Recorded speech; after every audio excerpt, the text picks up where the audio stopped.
ನೀವು ತಹಸೀಲ್ದಾರ್ ಮ್ಯಾಜಿಸ್ಟ್ರೇಟ್ ನಿಮಗೆ ಜಾಸ್ತಿ ಕೊಡ್ತಾರೆ. ಮಾಡಿಸ್ಲಿಕ್ಕೆ ಹೋದ್ರೆ ಅಡ್ಡ ಬರ್ತಾರೆ. ಆಫೀಸ್ ಎದುರುಗಡೆ ನೀವು ಬೋರ್ಡ್ ಹಾಕಿದ್ದೀರಾ, ಅಡ್ವರ್ಟೈಸ್ಮೆಂಟ್ ಬೋರ್ಡು.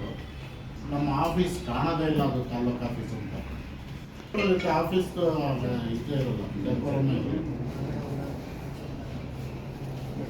ಊರಲ್ಲಿ ಬೋರ್ಡ್ ಕಲ್ಚರ್ ಜಾಸ್ತಿ ಇದೆ. ಹೌದು, ಇವತ್ತು ಯಾರೋ ಬರ್ಡೇ, ನಾಳೆ 3 days. ಮ್ಯಾನೇಜರ್ ಗುರುಪ್ರಸಾದ್ ಅಂತ, ವೀಣಾ SDA, ಬಾಬಾಜಾನ್ ECO, ಇವರು ಮೂರ್ತಿ ಅಂತೇಳಿ FDA, ನಟರಾಜ್ ಶೇಖರ್ ಅವರು FDA, ಸುಬ್ರಹ್ಮಣಿ, ಮಂಜು ಸ್ಟಾಫ್, ಮಂಜುಳಮ್ಮ ರಚನೆ, ಒಳ್ಳೆ ವರ್ಕರ್ಸ್. ಜಂಪ್ ಆಗಬೇಕು.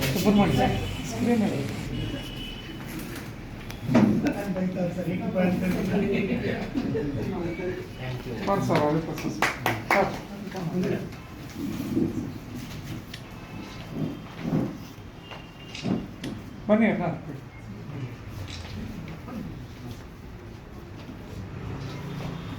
ಹೋಗಿ